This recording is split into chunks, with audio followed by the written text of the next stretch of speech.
से लेकर L2 या समटाइम्स L3 तक हो जाती है। इसको बोलती है लेटरल ग्रे कॉलम। ये क्या कहते हैं, सिंपैथेटिक न्यूरॉन्स होती है जो सिंपैथेटिक आउटपुट कहते हैं। इसके एग्जाम्स भी किस चीज के जरिए, जो एंटीरियर रूट है ना उसके जरिए जाते हैं और एंटीरियर स्पाइनल रूट के डेवलपमेंट में हेल्प कर देती है।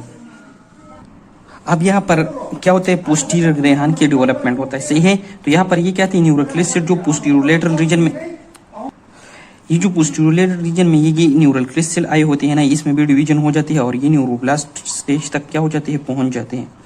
अब ये न्यूरोब्लास्ट स्टेज में ये क्या होती है, ये पहले ये बाइपोलर न्यूरॉन्स बनाते थे, लेकिन बाद में ये क्या कहते हैं, ये दोनों मिलकर एक ट्रंक बना देते हैं। इसी तरह ये ट्रंक जब नीचे आ जाते हैं, एक ये आउटर तरफ एक सेल दे देते हैं, ये टुवर्ड्स द स्पाइनल कार्ड इस तरह एक प्रोसेस दे देते हैं। जो आउटर तरफ की देते थे उसको पेरिफेरल प्रोसेस कहते हैं और जो स्पाइनल कार्ड की तरफ देते हैं उसको सेंट्रल प्रोसेस कहते हैं। तो यहाँ पर ये जो लेट से ये एक न्यूरॉन है, ये इस तरह एक सेंट्रल प्रोसेस एक स्पाइनल कार्ड तक पहुंच जाता है और जो इसका पेरिफेरल प्रोसेस होते हैं वो जाते हैं कहाँ तक, बॉडी के आउटर जो भी जहां से भी ये सेंसेशन रिसीव करते हैं वहां तक जाते हैं। अब ये जो प्रोसेस होगा ये यहाँ पर स्पाइनल कार्ड में एंड होगा या ये किसी व्हाइट कॉलम में जाकर ऊपर ब्रेन वगैरह को जाएगा या क्रॉस करके यहाँ तक आकर ऊपर की तरफ जाएगा। तो ये क्या है, पोस्टीरियर कॉलम की सेंसरी न्यूरॉन का डेवलपमेंट है, लेकिन उसकी sensory neuron outside vertebral column होती है on the posterior lateral surface. जब इस तरह बहुत सारे न्यूरॉन्स होंगे ना, इस तरह आएंगे और जाएंगे ना, तो ये यहाँ पर एक स्विलिंग बन जाएगा जिसको हमको बोलेंगे पोस्टीरियर रूट गैंग्लियन, और ये क्या बनाएगा, पोस्टीरियर स्पाइनल रूट बना देगा।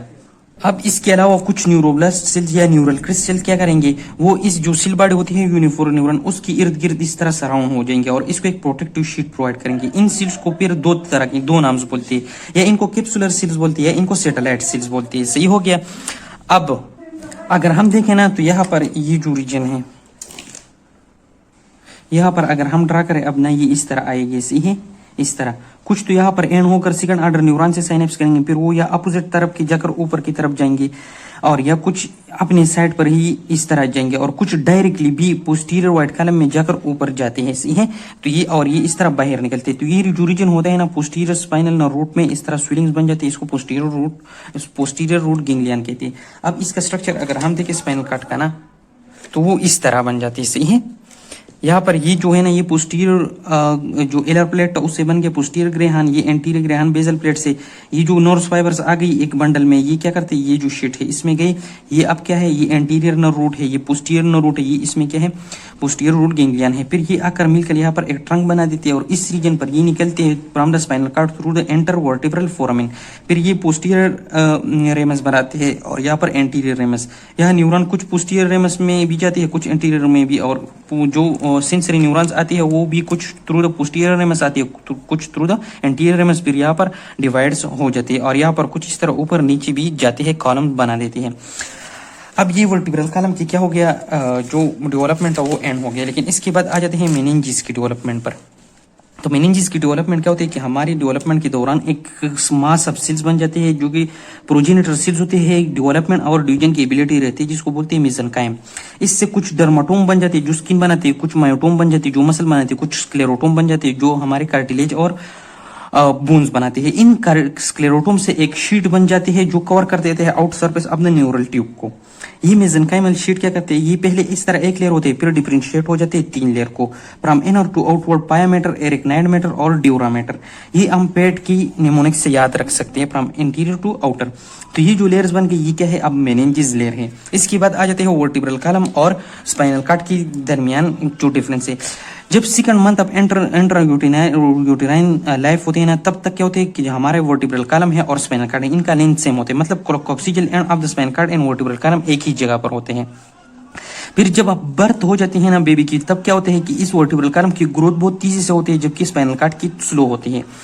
तो इसी तरह फिर जो coxal end of the vertebral column होते हैं वो बहुत नीचे जाते हैं कहाँ तक, और जो spinal coxal end of the spinal cord है सॉरी वो ऊपर रह जाते हैं और वर्टिब्रल कॉलम के नीचे। तो जो coxal end of spinal cord होते हैं ना वो वर्टिब्रल कॉलम के थर्ड लंबर वर्टिब्री पर होता है, सही है।